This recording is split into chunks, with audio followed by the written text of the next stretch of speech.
Opening shot, Audi A4 enters service bay. Voiceover.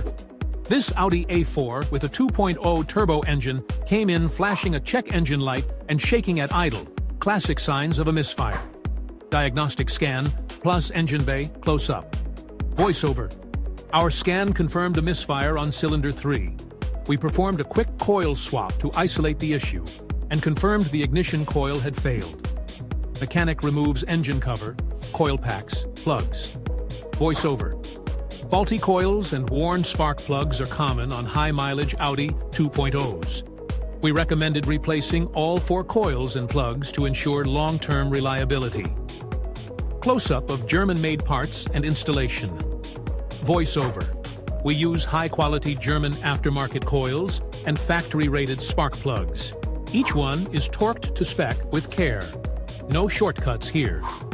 Engine startup plus scan showing no faults. Voiceover.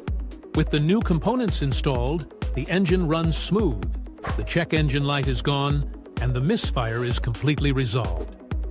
Customer leaves happy. Shop exterior shot. Voiceover.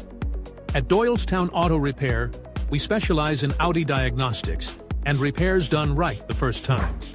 Whether it's a misfire or maintenance, we've got you covered.